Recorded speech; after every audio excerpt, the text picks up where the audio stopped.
Andrew Salgado, how did we meet? I always love to think back at the first time I met a certain artist, and this one stands out because I got a call from a good friend of mine named Frank Pappalardo, who's done sound with me and worked in the studio with me. I've known him for like 35 years. So the first time I brought Andrew over to Jim's house, he was sick as a dog. I mean, he did not want to go. He had a cold. His nose was stuffed up. But I said, hey, you know what? We can't cancel. And he said, you know, I don't call you much for anything, like talent. Oh, listen to this guy, listen to this girl. But I feel I have to tell you about a guy that my son plays baseball with. I'm going, yeah, right. Oh, boy. It seems like baseball is a reoccurring theme in our relationship. He was my son's pitching coach, and one day he says to me, you know, don't tell the boys, but I do music. No, really, you got to hear this kid. I said, well, if you think he's good, bring him over.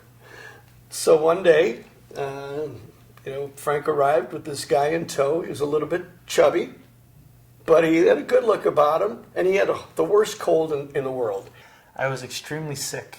I had a fever of 102 and was on so much medicine to just calm that down and stop coughing and be able to breathe enough to just be able to sing. I said, just go there, play one or two songs. We'll be out the door in 15 minutes. He was sneezing, he was coughing, and I said, I want to shake your hand. We can bump elbows, you know.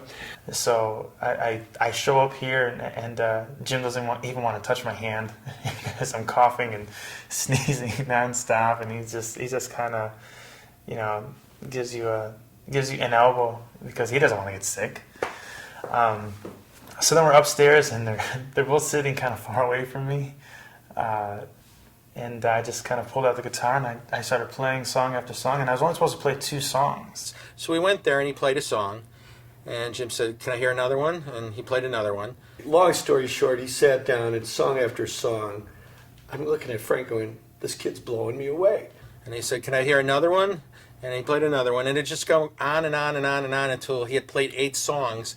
And at that point, I felt like we would have been out the door in 15 minutes if Jim didn't like him. So I think he was pretty excited about the songs that Andrew was playing for him. But there were certain flaws in the songs, and I was taking notes, and this chorus could be ba ba ba, you know what I mean?